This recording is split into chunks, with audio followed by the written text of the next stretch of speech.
Good morning and welcome to today's Smart Business Strategies podcast. I'm Anna Wilds, the franchise economist. I am delighted to have you here, and I want to introduce you to a very special guest, Ernie Basic. Ernie, welcome to the show. Thanks, Anna. I appreciate you having me and glad to be here. Ernie and his wife worked with me to explore franchises. And Ernie is an executive from the Fortune 500. He'll tell you a little bit about himself in a minute. But I want you to know that he's going to share his experience with you, things he learned, insights he gained from working with me as he looked at franchises. So, Ernie, start us off and tell us a little bit about you and your background. Sure. So, let's see. Engineer by training, spent just over 2 decades in the aerospace industry, doing all kinds of interesting, fun stuff. All the way from engineering up through management, and then most recently working as an executive in one of the big aerospace companies.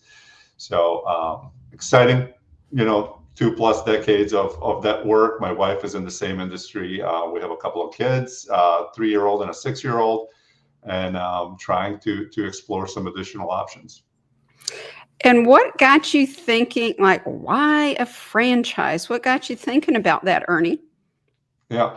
So it started off, doing a little bit of soul searching. What am I good at? What are we good at? And we kept coming back to knowing that we know how to execute things and how to build things. Also realizing that we did not want to take on huge risk at this stage of our lives and start something from scratch, right? So that profile kept coming, kept yielding franchise is something that would be a wise pursuit, especially with the fact that most franchises have gone through some of the de-risking already, Right. and there's a template out there. So that was really part of the reason why we kept coming back to a franchise idea. And I like that you had also shared, and to diversify your income stream because you're both in the exact Sure. same industry. Sure. So that was smart. Yeah. And what was it, if you don't mind sharing with the audience how you ended up talking to me?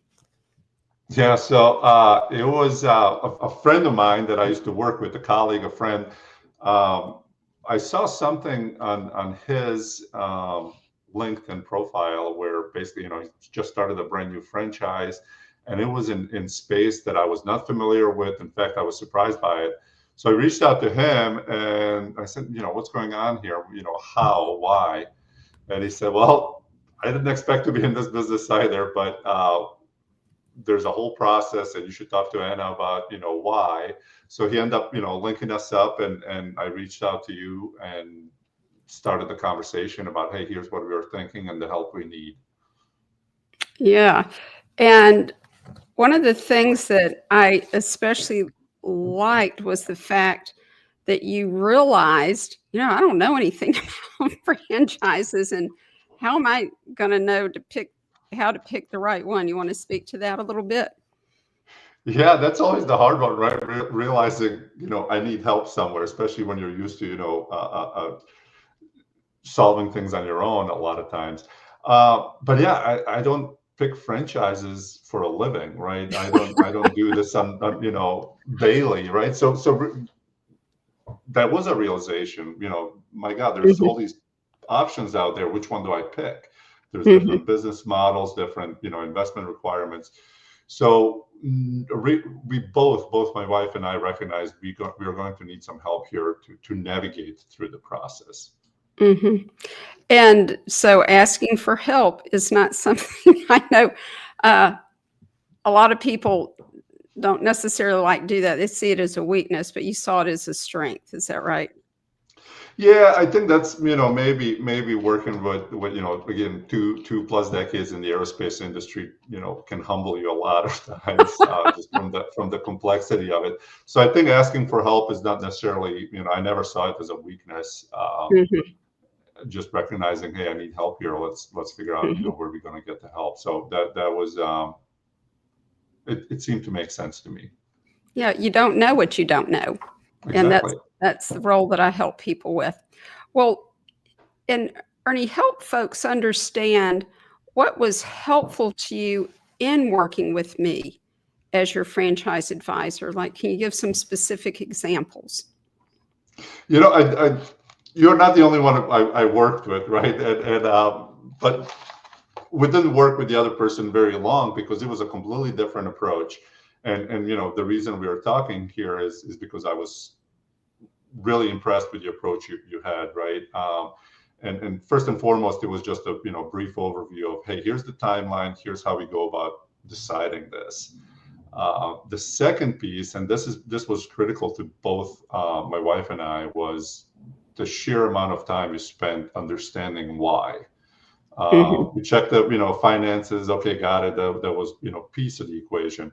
But most of the time we spent talking to you about why we want to do this, why we want to go down a certain path, right? And trying to understand what drives us. So I mhm, thought that was really critical. I think we learned a lot about ourselves through that process. mhm, And then the last piece was your ongoing engagement. So you didn't go, here's some options, see you later. We had that weekly cadence of here's what's mhm. coming next. Have you thought about this? So those are the three pieces that have been just really impressive to me.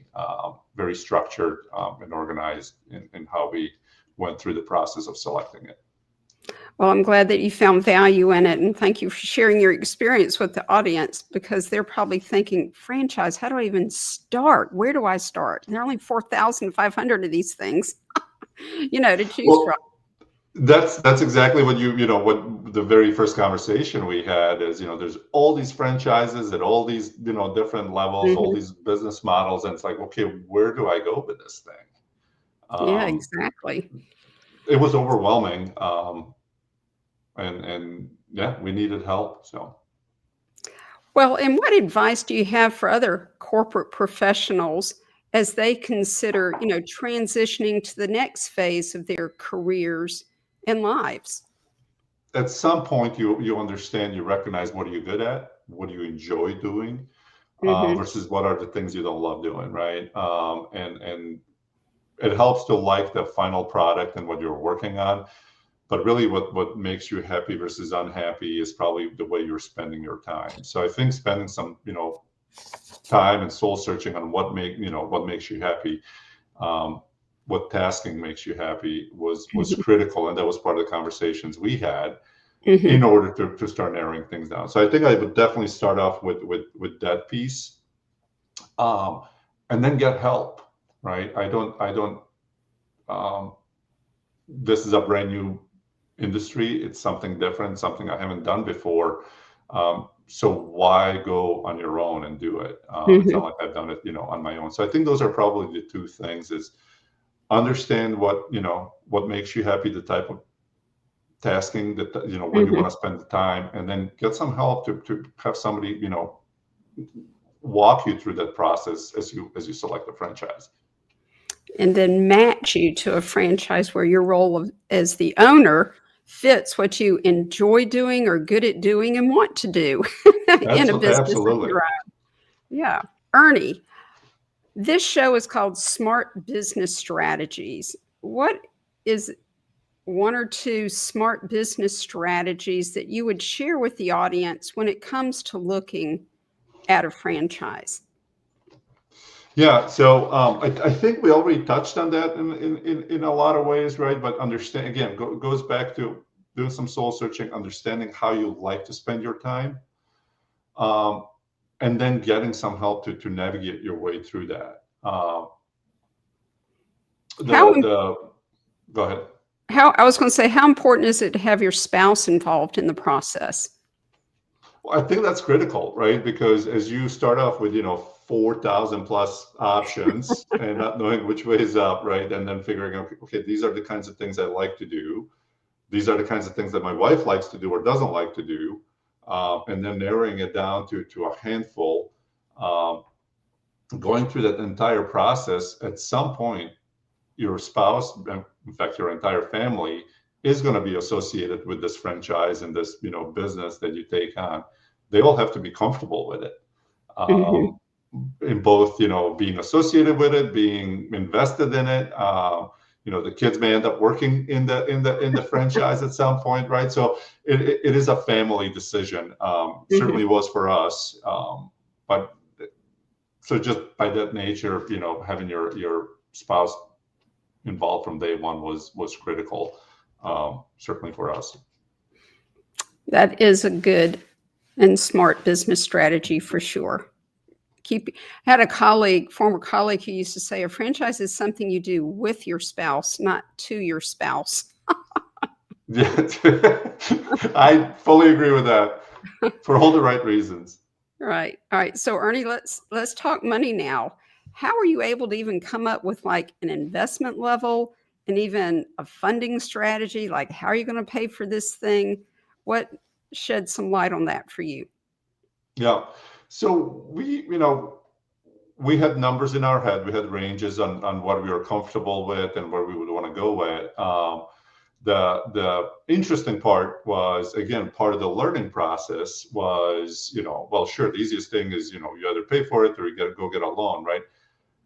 But once we started talking to you linked us up with some additional folks that were subject matter experts on the finance side, and we ended up exploring a whole different way of leveraging a 401, for instance. In fact, diversifying your 401 through a franchise pursuit, something I didn't know about, right? Again, that's not what I do or what I've done. So I think that was a whole different dimension of structuring the financial side of things for a franchise. So we came in, with the expectation of, we'll either take a loan or write a check, to no, there's actually really smart ways of doing this where you can diversify your 401 and manage that risk. And again, lesson learned for us. Well, I'm glad you got a big insight on that, because a lot of people don't know about it. But then once they find out about it, I'll tell you, the vast majority, 9 out of 10 people over the 20 years I've been doing this, go that route. Yep. Okay. So Ernie, how much did you pay me for my services? Nothing. And I'm a little ashamed, right? I feel like I should have. But no, that was part of the conversation we had right up front, because I didn't know, is this something that comes with a fee and whatnot. But the bottom line is a franchisee or a potential franchisee, this is free to me. Franchisors on the other side, right? They are the ones that are working with you and getting us on board and getting investors on board. So no, the short answer is there's no fee, and it's just part of the process of matching the franchisors to franchisees. And I think the franchisors are the ones that are footing that bill. So. Yes. And many of the people that I work with do come from the corporate world, and they're used to working with executive recruiters. And really, that's my business model. Yeah. Right. That's a great point. That's a really great analogy. So. All right. Well, very good. Well, Ernie, we are out of time. Thank you so much for sharing your insights, your story, your lessons learned about looking at a franchise and the things that are important for people to take into account, and to realize that unless they do it for a living, as you said, how are they going to know that they're going to pick the right one for them? There's just so many choices out there. That's great. I'm glad you brought that point home. You did that beautifully. And so, audience, this is Ernie Basic. Thank you so much for being here. Thanks for having me, and hopefully this helps other folks that are going through the same process. And again, thank you very much for all your help. So. Absolutely. And I can assure you this is very helpful to other people, because plenty of folks are trying to figure out what's their exit strategy, or what's their bridge to retirement, or, what's a career pivot that I can do. So this was very helpful.